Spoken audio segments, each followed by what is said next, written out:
Então, o maior desafio nosso, meu e seu aqui essa noite, é estar em Deus enquanto lemos essa palavra. Porque você pode apenas ouvir um discurso e talvez não seja um discurso do seu agrado, do estilo que você curte, ou você pode ouvir o próprio mestre te ensinar, ouvir o próprio Deus te ensinar. Por onde eu tenho passado, e essa é uma paixão que tem tomado meu coração, eu tenho tentado identificar qual que é a relação entre tudo aquilo que a gente vive nos espaços litúrgicos da nossa semana, do nosso dia a dia, nos cultos, com a cultura, com o que acontece lá fora, com a rua. O que tem a ver isso que você vai ouvir essa noite com aquilo que acontece a partir daquela porta para fora? O que tem a ver o Evangelho com a vida? Uma outra pergunta que eu faço é: qual é o tamanho do Evangelho? Porque durante muito tempo eu sinto que a gente tentou dizer que o Evangelho é um manual litúrgico. A Bíblia deve ser lida como um manual litúrgico. O que cabe e o que não cabe num culto. Bem, eu acredito que esse pensamento é um pensamento muito pequeno e reduz drasticamente o tamanho e a grandeza do Evangelho, porque o Evangelho não é um manual litúrgico. E muitas vezes, não sei se já aconteceu isso com você, você vai conversar sobre o Evangelho, sobre Cristo, sobre a Bíblia com alguém, e às vezes a impressão que se dá é que a discussão ela gira em torno não das implicações práticas daquilo para o dia a dia da pessoa, mas se aquilo é legal para um culto ou se não é legal num culto. Eu acredito que a gente precisa amadurecer na compreensão do que é o Evangelho, e eu queria que você ficasse com essa pergunta na sua cabeça: qual é o tamanho do Evangelho? E para a gente estudar um pouco sobre isso, eu queria que você abrisse a sua Bíblia aí em João, o Evangelho de João, capítulo 1, a partir do verso 35. Se você não tiver a sua Bíblia aí, lá na tela vai aparecer. E nós vamos ler de forma alternada essa passagem. Me ajude aí, o texto começa assim, verso 35. No dia seguinte, estava João outra vez na companhia de 2 dos seus discípulos. O verso 36, os irmãos. E vendo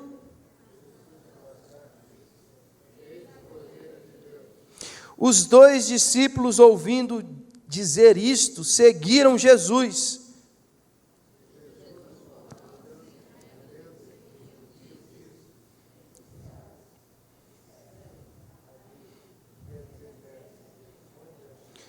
Me ajuda aí, gente. Pelo amor de Deus. Vamos lá, hein? Abra a boca aí. Vamos lá. Respondeu-lhes: vinde e vede. Foram, pois, e viram onde Jesus estava morando, e ficaram com ele aquele dia, sendo mais ou menos a hora 10ª. 40, os irmãos.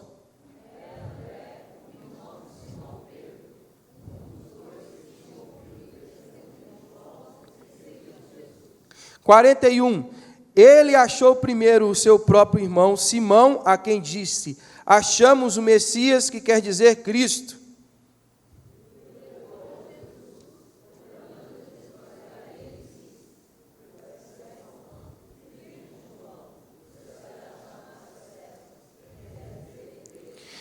No dia imediato, resolveu Jesus partir para a Galiléia e encontrou a Filipe, a quem disse: segue-me.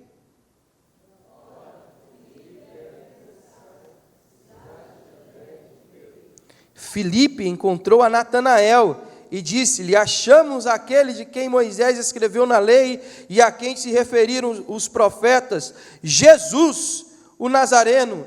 filho de José.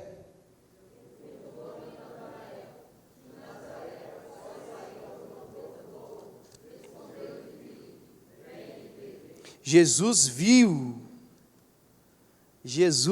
viu Natanael aproximar-se e disse a seu respeito: eis um verdadeiro israelita em quem não há dolo.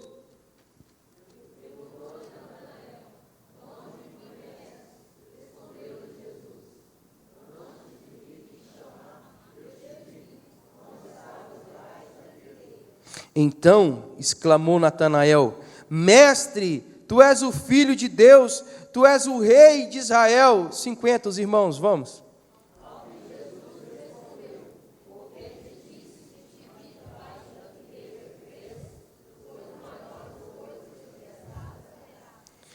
Vamos orar? Deus, em nome de Jesus, a gente pede mais uma vez a intervenção, a iluminação do Espírito Santo. Que o Senhor capacite cada um aqui a ouvir e a perceber aquilo que o Senhor tem para a gente, a nossa caminhada, a fim de cumprirmos o propósito do Senhor nessa terra, em nome de Jesus. E eu peço ao Senhor que anime aquele que está abatido, que o Senhor restaure as forças e que toda distração, tudo aquilo que impede a gente de te ouvir essa noite, seja retirado do nosso meio e que haja uma manifestação especial da Tua graça essa noite, em nome de Jesus. Amém. Irmãos, a gente vai continuar a leitura desse texto, mas eu parei de propósito aqui porque esse verso 50 é a chave daquilo que nós vamos estudar essa noite. Não sei se você percebeu, eu vou relembrar aqui um pouquinho o que a gente leu. O Evangelho de João, o quarto Evangelho, ele é escrito apresentando certos percursos, certas veredas da trajetória de Jesus que não estão nos conhecidos evangelhos sinóticos. Os 3 primeiros evangelhos são como se fosse a sinopse da história. E João, ele começa a apresentar detalhes dessa trajetória que até então a gente não conhecia se estivéssemos lendo apenas Mateus, Marcos e Lucas. Bem, ele começa falando de João Batista, e conta que certo dia João estava ali na companhia dos seus discípulos, diz o verso 35, e ele vê Jesus passar, João Batista, e ele diz: eis o Cordeiro de Deus. Imediatamente os 2 discípulos de João, ouvindo ele dizer isso, o que eles fazem? Eles começam a seguir Jesus. E Jesus voltou para eles, olhou para trás e falou assim: o que vocês estão querendo comigo? O que vocês estão buscando? E talvez eles, sem elaborar muito a resposta, apenas perguntaram: mestre, onde é que o senhor mora? Onde é que o senhor mora? Jesus olhou para eles e falou assim: vem e vê.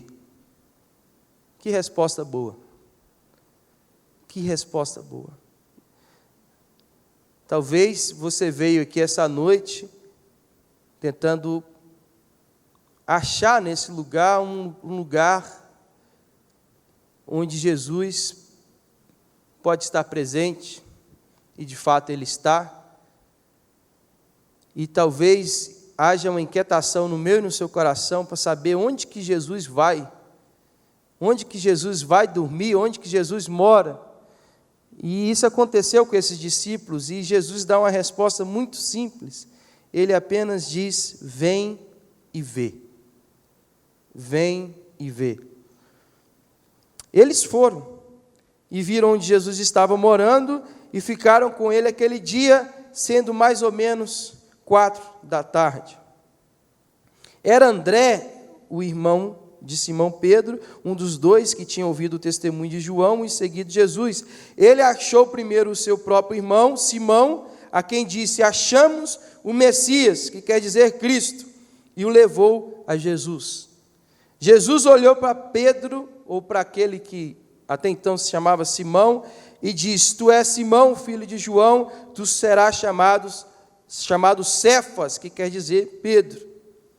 Aí começa a acontecer coisas curiosas aqui. No dia imediato, um dia depois de Jesus de chamar os 2 primeiros discípulos, ele resolve partir para a Galileia. Então ele tinha consigo André e Pedro, e ele encontra no caminho Filipe. O que ele fala para Filipe? Qual que é o discurso de Jesus para Filipe? O que Jesus fala para Filipe? Segue-me. Apenas isso. Segue-me. Filipe era de Betsaida, cidade de André e de Pedro. Filipe encontrou quem? Natanael. E disse-lhe: achamos aquele de quem Moisés escreveu na lei e a quem se referiram os profetas, Jesus, o Nazareno, filho de José. Filipe, então, começou a evangelizar e trouxe Natanael, mas Natanael era um israelita diferente. A pergunta dele é maravilhosa. De Nazaré pode sair alguma coisa boa? Irmãos, não sei se você sabe, mas Nazaré era uma cidade tão pequenininha, mas tão insignificante, que nem apareceu no censo. Quando fizeram o censo lá das cidades, nem contaram Nazaré. Então, quando a gente ouve essa pergunta, às vezes, meio tosca do Natanael, a gente fica assim: pô, que cara ignorante, né? Mas não, ele estava sendo sincero. Tipo assim, pode sair alguma coisa boa de Nazaré? Será que pode? Aí, Filipe, que parece ter aprendido com alguém, vira para ele e fala: o quê? Vem e vê. Vem e vê. Eu queria só abrir um parênteses aqui sobre as nossas técnicas de evangelismo.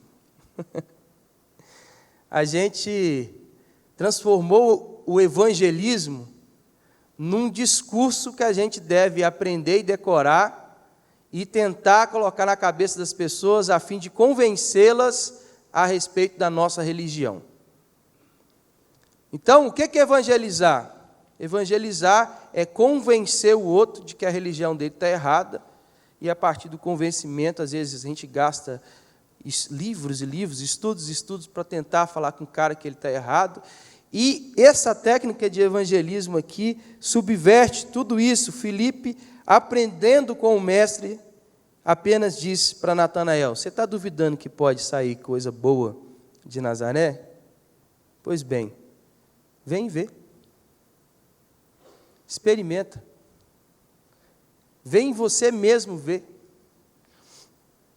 Jesus, então, vê Natanael. É muito lindo isso. Jesus viu Natanael aproximar-se e disse a seu respeito: eis um verdadeiro israelita em quem não há dolo. Perguntou-lhe Natanael: de onde você me conhece?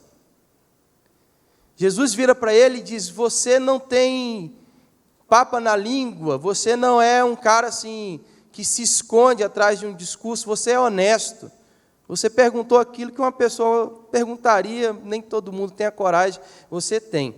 Você é um israelita que não mente, você é honesto. E aí Natanael fica tão impressionado com isso, ele fala assim: de onde que você me conhece?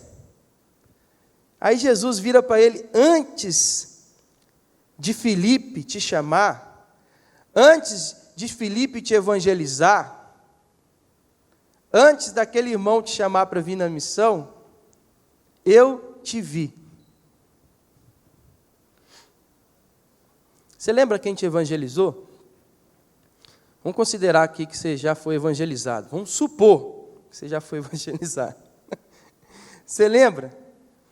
O cara que te trouxe para a igreja, para a missão, enfim.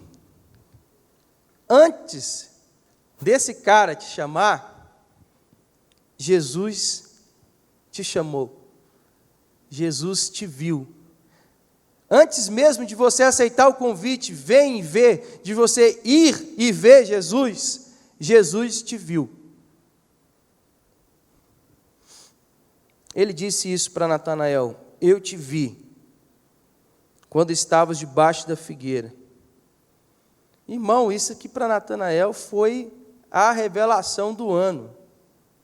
Ele ficou de fato muito impressionado, porque ele vira e fala: mestre, tu és o Filho de Deus, tu és o Rei de Israel. Caramba! Natanael ficou tão impressionado com aquilo, Jesus apenas disse: eu te vi. Eu te vi. Eu vi você. E figueira tem tantos significados. Figueira na Bíblia é símbolo de prosperidade, é símbolo de lugar para meditação. Eu não sei o que Natanael estava fazendo lá debaixo da árvore, mas o fato é que aquilo lá devia ser um lugar um pouco escondido, difícil, talvez um lugar secreto, um lugar que nem todo mundo tinha acesso, onde Natanael se escondia, sei lá. E aquilo foi impressionante para Natanael. Foi impressionante. Fato é que a gente glorifica a Deus e exalta a Deus quando Ele nos encontra, quando Ele nos vê. Mas nós vamos aprender essa noite que o Evangelho não está restrito a um encontro com Deus na nossa subjetividade, na nossa pessoalidade, ou naquilo que diz respeito apenas ao encontro pessoal, íntimo com Jesus. É maravilhoso você ter a experiência de um Deus te ver antes de você ver esse Deus que te encontra, é maravilhoso. Mas isso é pouco. Jesus vira para ele, depois dessa euforia de Natanael, e fala: por que te disse que te vi debaixo da figueira, crês? Por que eu revelei segredos do seu coração? Por que eu sei onde é que você anda? Por que eu disse que eu sei o que é que você pensa, o que é que você faz, o que é que você come, aquilo que você imagina? Por que eu disse que eu sei tudo isso? Você crê? Pois é, você vai ver coisas maiores do que essa. E essa noite eu quero dizer isso para você, meu irmão. Aquilo que está reverberando no meu coração desde algumas semanas. Como igreja, como comunidade, como família, como pessoa, como indivíduo, como sociedade. Nós vamos ver coisas maiores. Nós vamos ver coisas maiores. E acrescentou, e aí agora falando para todos os discípulos: em verdade vos digo, que vereis, vocês todos, o céu aberto e os anjos de Deus subindo e descendo sobre o Filho do Homem. Aí, o que acontece? Jesus promete isso, fala assim: vou mostrar para você coisas maiores. Maiores do que um encontro subjetivo. Maior do que uma revelação sobre os segredos da sua alma, sobre os segredos do seu dia a dia, sobre o que você faz. E aí a narrativa continua. Eu fiquei interessado em saber o que Jesus fez depois. Eu não vou ler todo o restante do Evangelho de João, senão a gente ficaria aqui alguns dias. Mas eu quero contar o primeiro episódio subsequente. Logo em seguida, o que acontece? O texto diz, a partir do verso 1 do capítulo 2, 3 dias depois, houve um casamento em Caná da Galileia. achando-se ali a mãe de Jesus. Jesus também foi convidado com os seus discípulos para o casamento. Tendo acabado o vinho, a mãe de Jesus lhe disse: eles não têm mais vinho. Mas Jesus lhe disse: mulher, que tenho eu contigo? Ainda não é chegada a minha hora.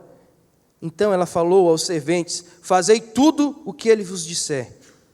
Estavam ali 6 talhas de pedra que os judeus usavam para a purificação, e cada uma levava 2 ou 3 metratas. Jesus lhes disse: enchei de água as talhas, e eles as encheram totalmente. Então lhes determinou: tirai agora e levai ao mestre-sala. E eles o fizeram.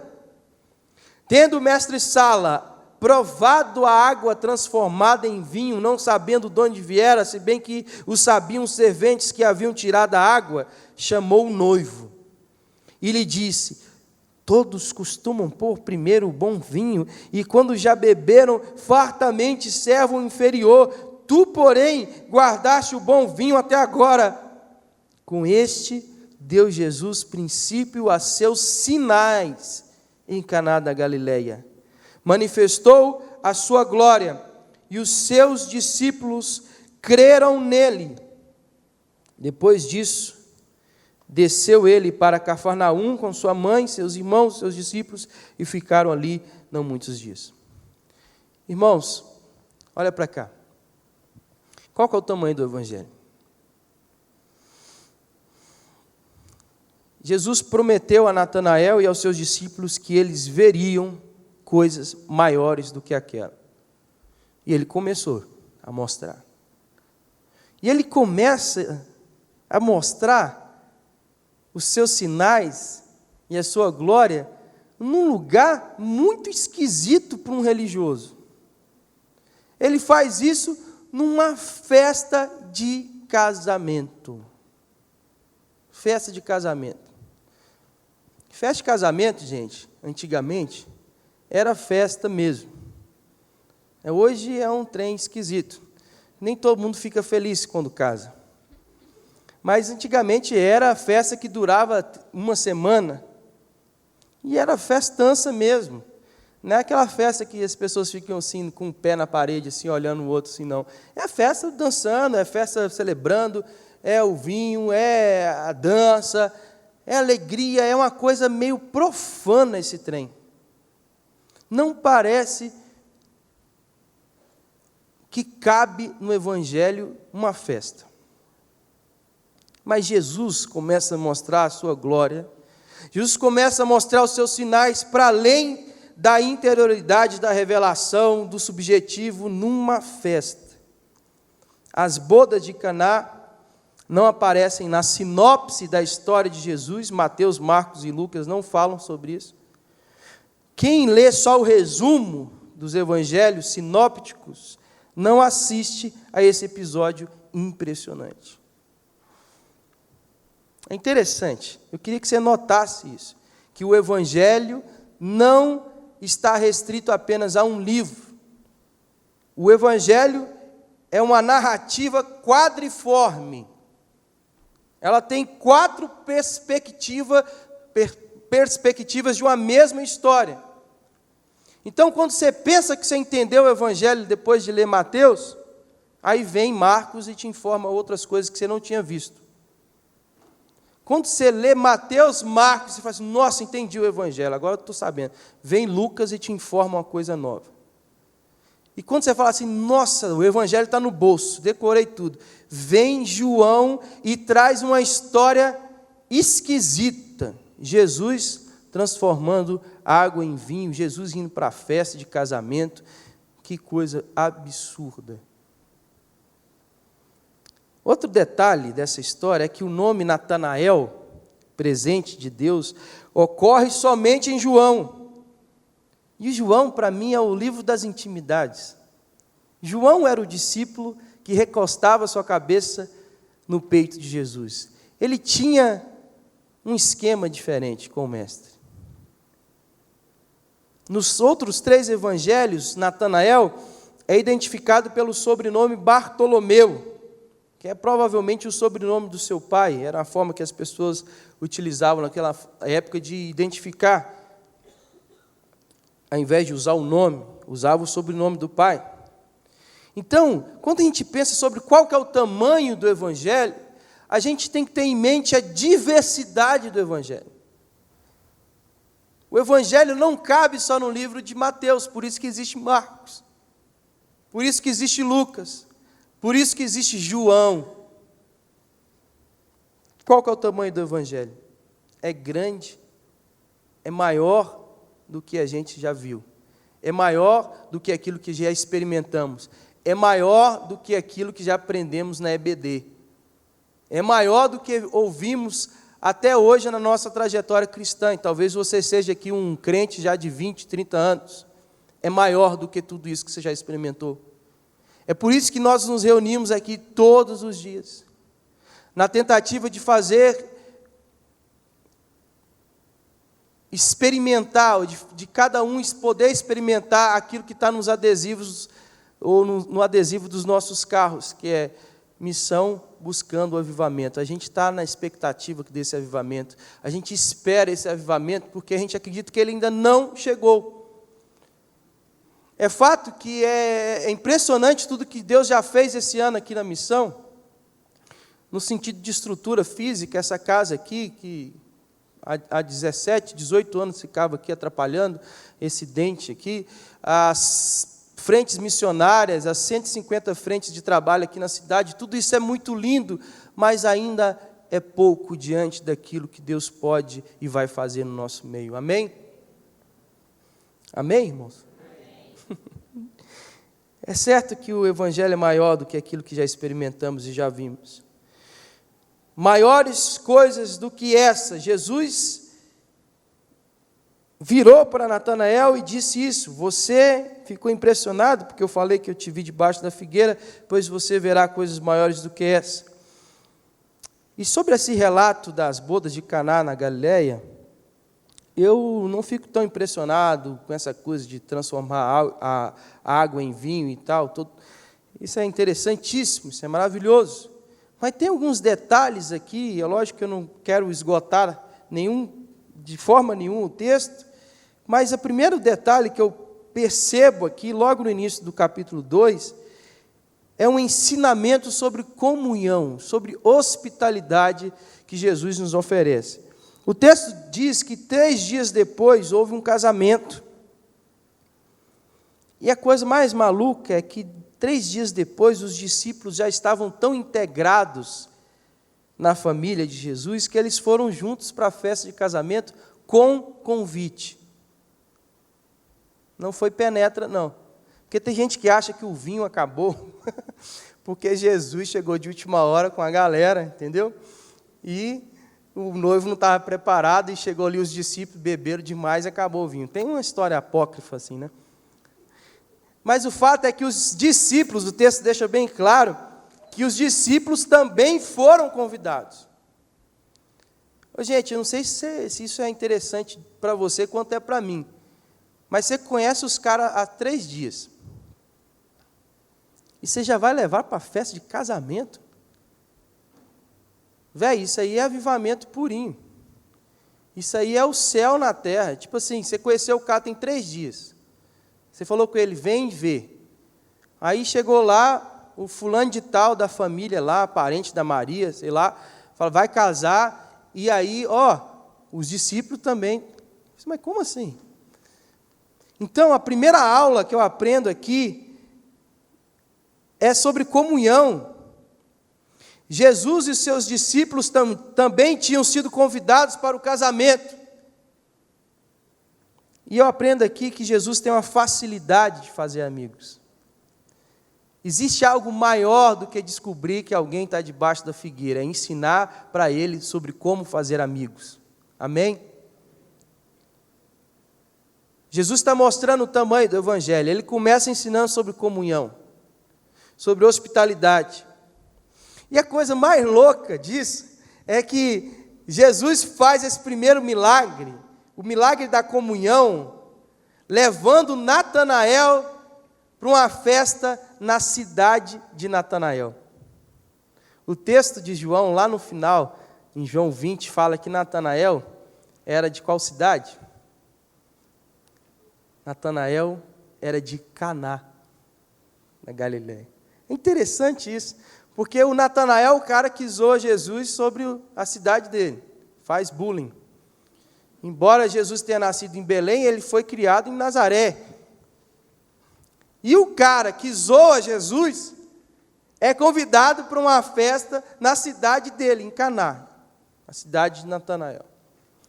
Então, esses detalhes maravilhosos do Evangelho o tornam inesgotável na sua reflexão. E quando a gente pensa sobre esse texto, brota essa coisa da comunhão. E a primeira palavra que eu quero deixar com os irmãos é essa: ver coisas maiores do que essa, no sentido de uma relação apenas subjetiva, pessoal, personalista, é perceber que Jesus tem facilidade de fazer amigos. Jesus dá aula de hospitalidade, e a primeira palavra aqui é comunhão. A segunda palavra está no verso 27 do capítulo 1, que é o testemunho de João, o sacerdote da época.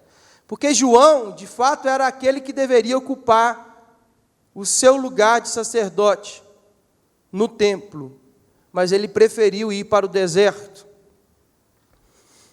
Se você ler a história de João Batista, você vai saber que ele era o cara de direito que tinha que estar lá, ocupando o lugar, mas ele vai para o deserto. E João era uma figura esquisita, era uma figura diferenciada, era um ser humano diferente. Não só por causa das roupas dele, por causa da dieta dele, mas ele era um cara de muita hombridade, de muita força, de muito respeito. Os fariseus, os saduceus, eles iam até João no deserto para perguntar coisa para ele. O João era um cara contra a cultura. Ele era uma figura que dava medo. E aí, os caras, quando vão falar com João sobre Jesus, ele começa a jogar todo o crédito, toda a fé, toda a esperança para Jesus. E fala o seguinte: ele vem depois de mim, o verso 27 diz isso, mas eu não mereço a honra de desamarrar as correias das sandálias dele. Mais para frente um pouquinho ele diz: depois de mim vem um homem que é mais importante do que eu, pois antes de eu nascer, ele já existia. Lá no verso 36, ele diz, quando viu Jesus passar: aí está o Cordeiro de Deus. O que eu aprendo com isso, irmão? Minha irmã, que Jesus, diante dos seus discípulos, dos seus novos discípulos, seus primeiros discípulos, ele dá uma aula sobre crédito, sobre ter crédito de quem merece ou de quem a gente deveria ter crédito, porque às vezes a gente se importa em ter crédito de pessoas que não faz diferença nenhuma ter ou não ter crédito delas. Mas Jesus recebeu crédito, recebeu fé, recebeu testemunho,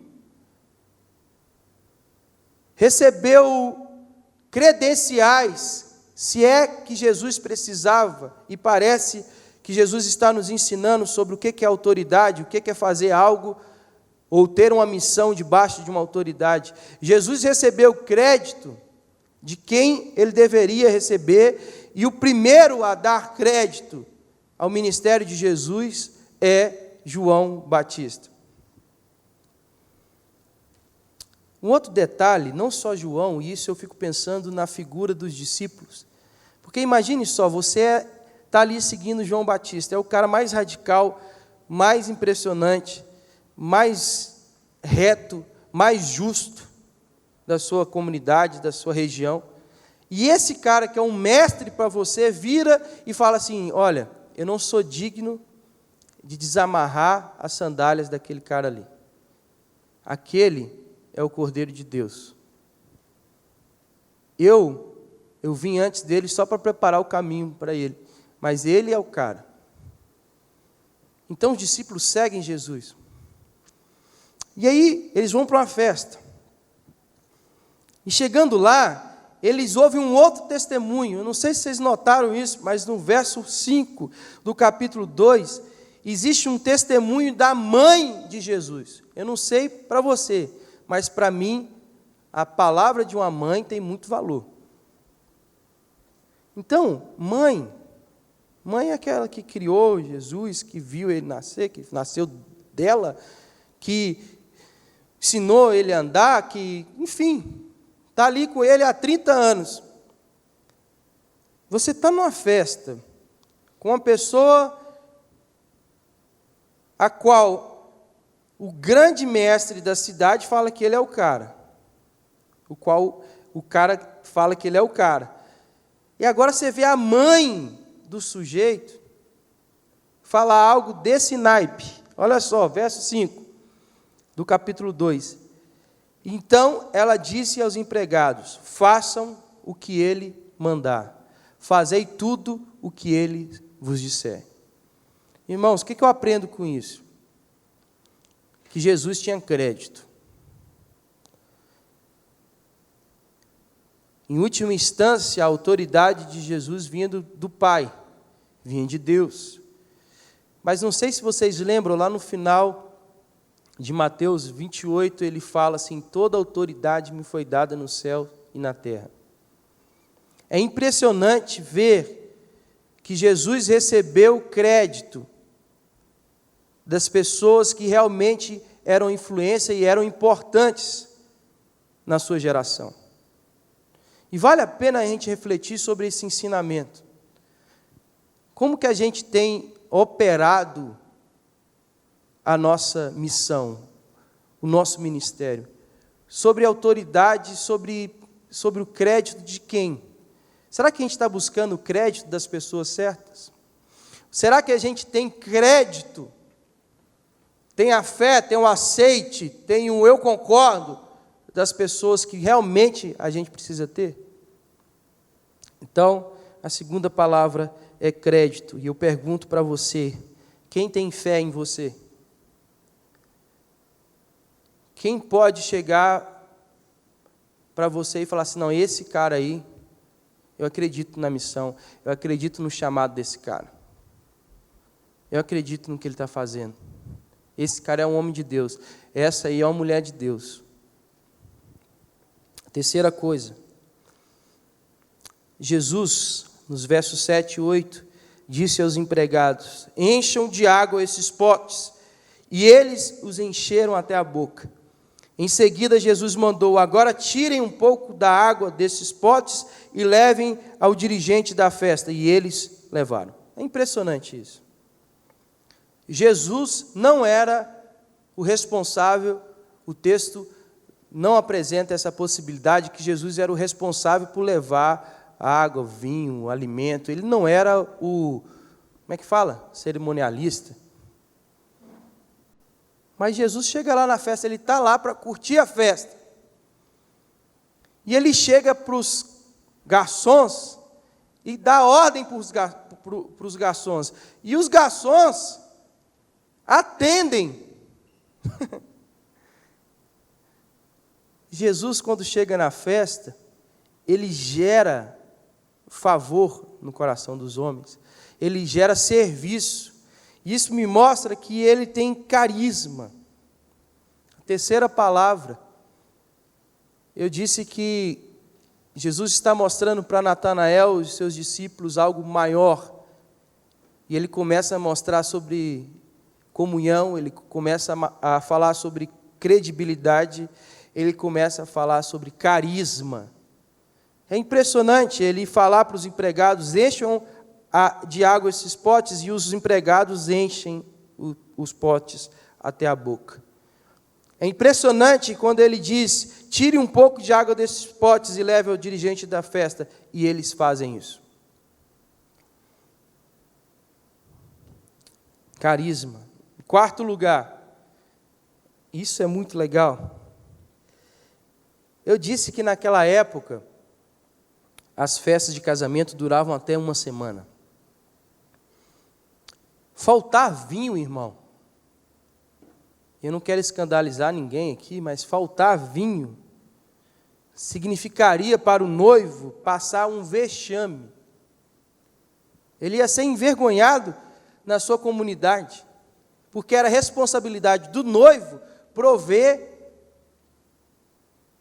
tudo. Há relatos que quando o noivo se portava assim, a família da noiva processava o noivo. Você vê o nível do negócio. Isso é muito sério. Imagine só, quem é casado aqui? Deixa eu ver. Quem é casado? Pode levantar, gente. Não é vergonha não, vai. Então, naquela época, você, homem, você tinha que fazer festa de verdade. Você quis casar? Beleza, então você tinha que fazer festa para a família, para os parentes, e essa festa durava até uma semana. Uma semana, então não tinha ninguém que poderia reclamar do brigadeiro, do bolinho que acabou, de não sei o que lá que acabou, não. Tinha que durar. Então, o que acontece aqui é a possibilidade de um vexame. Esse cara ia ser escorraçado da cidade, ele ia ser humilhado o resto da vida dele. Faltou vinho. E era vinho mesmo. Não queria ofender você não, mas era vinho mesmo. Vinho. Então as pessoas estavam até mais ou menos alegres quando foram entregar o vinho lá. O verbo aqui usado denota isso. Lógico que não era esses vinhos esquisitos que o pessoal toma hoje, mas era vinho. Vinho. E o simbolismo disso, para além de se pode beber ou não, aí o pessoal fica discutindo se pode beber ou não, o ensinamento que eu consigo enxergar disso aqui é que Jesus teve compaixão, ele teve sensibilidade, será que a gente pode usar essa expressão? Sensibilidade social. Ele estava sensível ao costume da época. Jesus não era um alienígena. Jesus não era um eremita, ele não era um monge que se isolava da sociedade. Então, quando Jesus começa a mostrar a Natanael o que é maior do que aquilo que ele tinha experimentado, Jesus dá uma aula sobre compaixão, sobre comprometimento com aquilo que era um costume cultural. Eu falei, não, a festa não vai acabar não. Vai acabar não, eu estou aqui. Jesus demonstra, então, essa sensibilidade social, cultural, ele demonstra uma compaixão. Em quarto lugar, isso. E em quinto, Jesus nos ensina sobre confiança. Jesus nos ensina sobre esperança. Jesus nos ensina que a festa está rolando, você está achando legal, mas vai melhorar. Não estou gostando muito da festa, vai melhorar. Vai melhorar. O texto diz que, nos versos 9 e 10, o dirigente da festa provou a água, e a água tinha virado vinho. Ele não sabia de onde tinha vindo aquele vinho, mas os empregados sabiam. E é curioso, porque os empregados experimentaram o milagre no caminho. Eles só encheram os trem lá de água. Era aqueles potes lá para os judeus lavarem as mãos, para fazer purificação da mão. Eles eram cheios desses negócios, lavavam a mão, não é igual hoje, que a gente não lava a mão. Eles lavavam a mão, eles limpavam as coisas. E eles pegam aquele instrumento de ritual, e só isso já é um simbolismo tão grande, é um sinal de que Deus, em Jesus, supera os nossos ritos. Jesus pega os potes de purificação, enche de água, o pessoal lavava a mão ali, gente, e transforma aquilo em vinho. Mas a transformação se dá no percurso, porque até então era só água. E Jesus fala, pega essa água e leva para o dirigente. Aí quando chega lá no dirigente da festa, no mestre-sala, no chefe dos garçons, o cara prova e fala assim, esse vinho, gente, é melhor do que Memórias, é melhor que Invisível, é melhor do que vinho português, vinho chileno, é maravilhoso esse vinho. Que coisa. E ele fala assim, chama o noivo vem, o noivo devia saber de nada. Oh, que alegria! Você não sabe o que aconteceu, meu filho. Todos costumam servir primeiro o vinho bom, e depois que os convidados já beberam muito, entenderam? Beberam muito, serve o vinho comum. Mas você guardou até agora o melhor vinho. O que isso quer dizer, irmão? Isso não quer dizer que para a gente ficar discutindo aqui se tem que beber ou se não tem que beber, não. Isso é para discutir se você tem ou não esperança de que Jesus estando na sua festa, a coisa vai melhorar. Jesus estando na festa, a festa não vai acabar tão cedo assim, não. Então eu aprendo sobre confiança. Isso é um pré-anúncio, é um rascunho. As bodas de Caná são, de fato, um rascunho daquilo que vai acontecer no último dia, que é aquilo que está lá em Apocalipse, as bodas do Cordeiro, quando o noivo, que não deixa o vinho faltar, vai se encontrar com a noiva, e aí vai ser uma grande festa, vai ser uma grande alegria. E é lindo saber que Jesus começou os seus milagres, os seus sinais, numa festa, porque é numa festa que o negócio vai acabar. Eu não sei você, mas eu fico incomodado com essa escatologia pessimista. Porque quando eu olho para a Bíblia, eu vejo, gente, que o final vai dar tudo certo. O pessoal fica preocupado demais.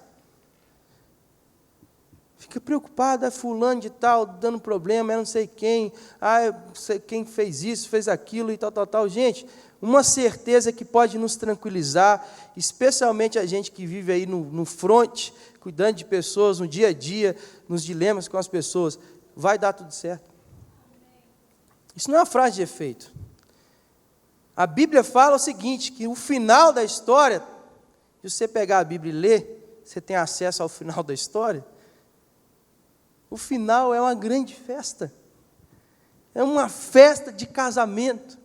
Jesus começa seus milagres numa festa, para dizer para a gente, tenha confiança, tenha esperança, eu estou na festa, e eu vou transformar isso numa festa de verdade. Qual o tamanho do Evangelho? Jesus virou para Natanael, perguntou, você crê em mim só porque eu disse que tinha visto você debaixo da figueira? Pois você verá coisas maiores do que essa. Gente, a gente precisa começar a ler a Bíblia para além de uma busca personalizada, pessoalista, o que isso tem a dizer a meu respeito. Eu acredito que Deus tem todo o interesse nas suas tensões, nas minhas tensões, nos meus desafios internos, psicológicos, mas Ele também está interessado naquilo que podemos fazer na sociedade. O Evangelho não se resume só à subjetividade, sobre levantar a mão, aceitar Jesus e ir para o céu. E você está salvo e isso que interessa e vamos nós. Não, Jesus vai te levar para uma festa de casamento. A gente precisa ir além da religiosidade e que a nossa espiritualidade resulte em alegria. Em alegria. É chato demais ver crente com cara de pastel. Meu irmão, você tem um relacionamento com Jesus, que é o noivo, que é aquele que traz alegria, e o vinho simboliza isso, alegria. Que religiosidade é essa que você tem, que só anda com a cabeça para baixo, só anda com cara que parece que chupou limão com cachaça? Sei lá o que é isso que você está tomando. Existe uma oposição aqui entre religiosismo e alegria. O fim da espiritualidade nossa deve ser alegria, deve ser júbilo, deve ser louvor. Existe uma diferença entre você transformar o Evangelho em apenas instrumento de uma fé pessoal e o Evangelho como sendo uma resposta de transformação social, de testemunho social.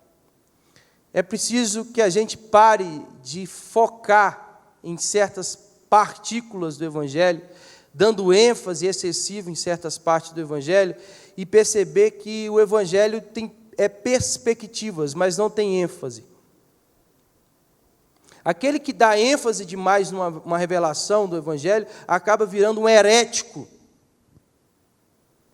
Aqui é chato também conversar com herético, porque o cara só fala de um ponto da Bíblia. É só isso. Irmão, vira aqui um pouquinho, olha agora esse lado do Evangelho aqui.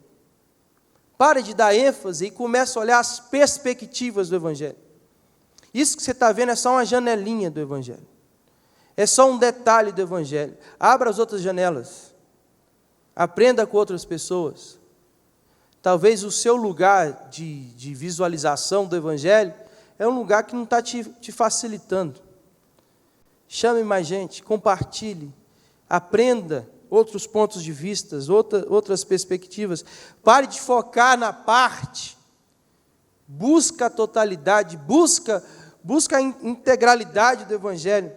Isso quer dizer o seguinte, gente, que a gente busca muito o equilíbrio das coisas, só que a gente não deve buscar equilíbrio. Né? Eu preciso equilibrar as coisas. Eu preciso equilibrar a função pai, eu preciso equilibrar a função filho, eu preciso equilibrar a função pastoral, artística, eu preciso equilibrar a função, sei lá o quê, de amigo. Não é isso, a gente não foi chamado para equilibrar nada, a gente não é equilibrista. A gente foi chamado para plenitude. Plenitude. Então, ao invés de buscar equilíbrio, amém, irmão? Quem está entendendo isso aqui? Quem está aqui? Quem está vivo? Amém? Não busque equilíbrio. Busque plenitude. Equilíbrio é isso, você vai ficar segurando partes das coisas. A plenitude não, a plenitude você vai experimentar aquilo que Deus tem na sua inteireza, na sua integralidade, em todas as esferas da sua vida. O que eu concluo?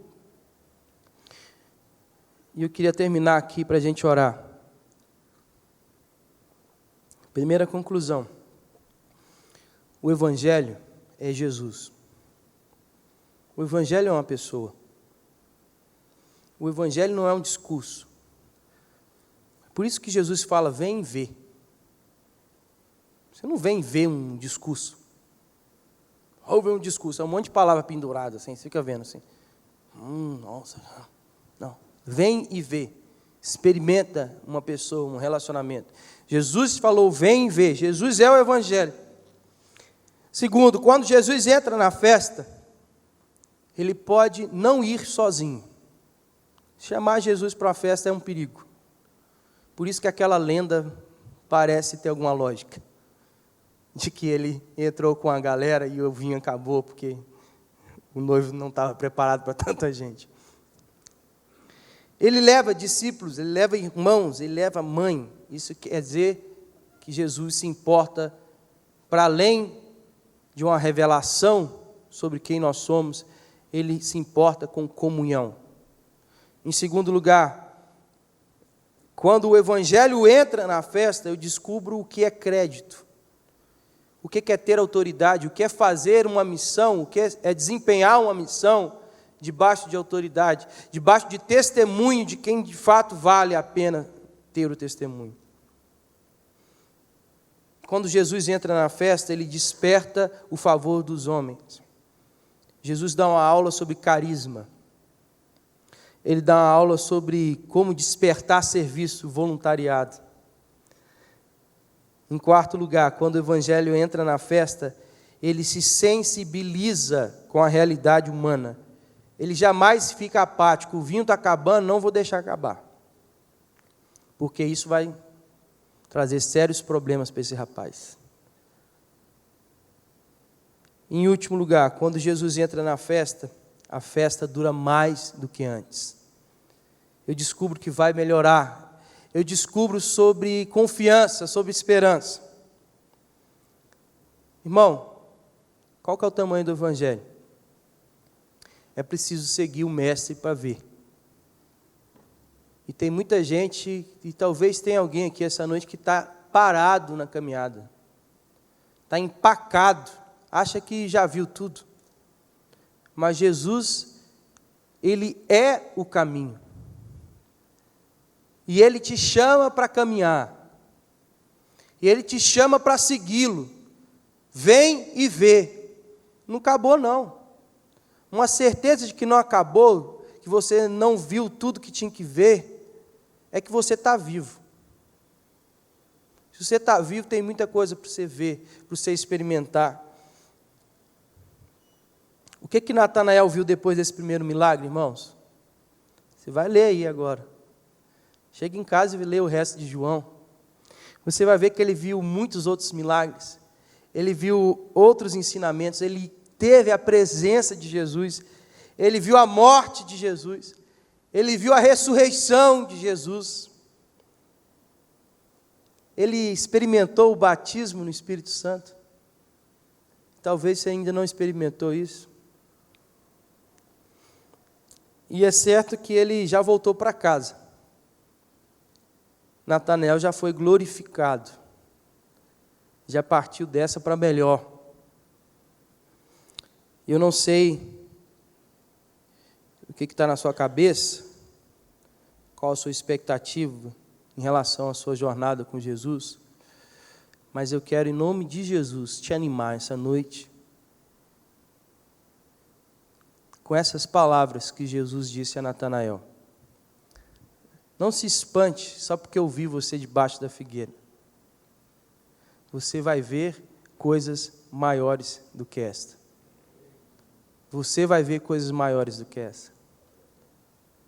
Não se espante só porque eu vi você debaixo da figueira. Não se espante com isso que você já experimentou até aqui. Vem, segue, que eu vou te mostrar coisas maiores do que essa. Amém? Vamos ficar de pé.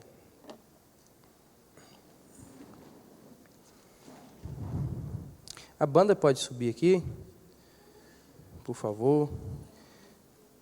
Vamos tirar um tempo de oração, irmãos?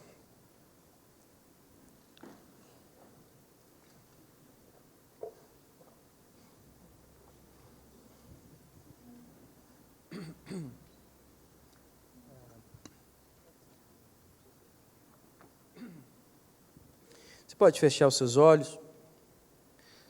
O meu apelo aqui não é outro senão o que eu já acabei de fazer. A exposição da palavra já apelou ao seu coração nesse sentido, de que devemos prosseguir, devemos caminhar. Que tudo que já vimos até aqui é pouco. Jesus vai fazer mais. Jesus vai mostrar mais para a nossa comunidade, para a igreja onde você congrega.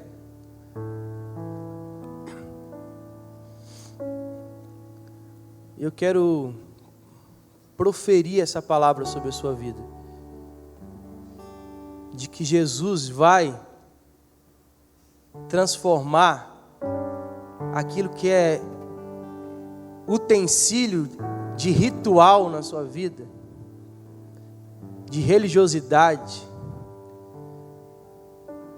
em alegria, em vinho novo,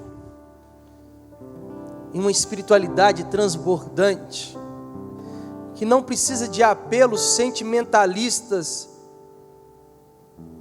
mas é uma força tão genuína, tão difícil de segurar, que transborda. Jesus tem isso à sua disposição. Jesus tem isso à minha disposição. Jesus é aquele que nos ensina sobre comunhão, sobre crédito, sobre compaixão, sobre a capacidade de gerar confiança. Eu espero que você saia daqui confiante de que a situação na sua família vai melhorar. A situação na sua jornada de trabalho, no seu emprego, vai melhorar. Vai melhorar por quê? Porque você está seguindo o Mestre. E o Mestre muda realidades. Tenha confiança.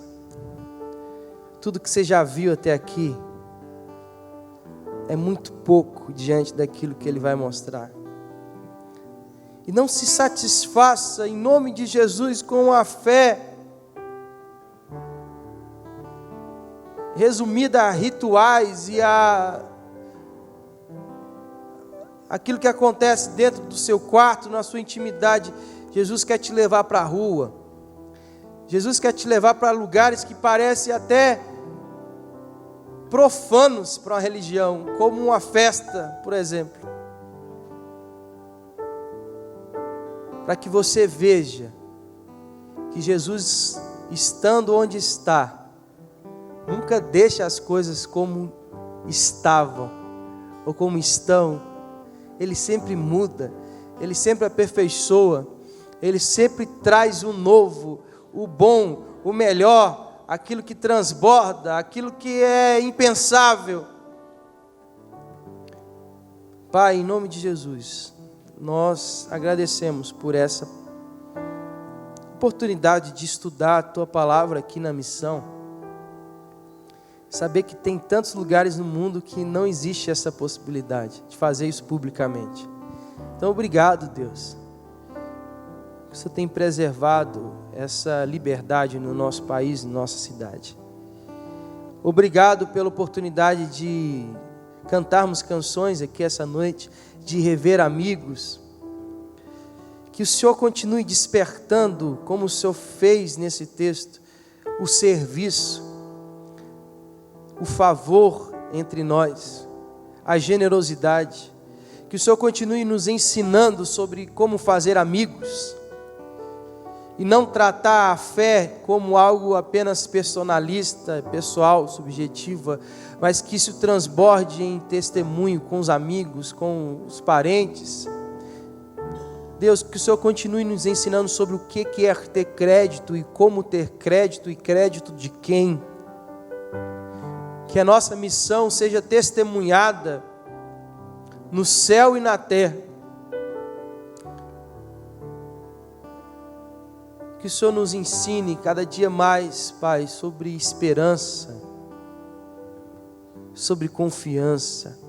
E anima, Deus, o coração dos meus irmãos, das minhas irmãs, para que eles tenham cada dia mais esperança, certeza de que o Senhor vai fazer mais, vai mostrar mais, vai derramar o Espírito cada vez mais, vai fazer sinais, vai fazer maravilhas, vai curar, por causa da Tua misericórdia, da Tua graça. Pai, despede a gente em paz, abençoe cada um aqui, e que assim seja em nome de Jesus.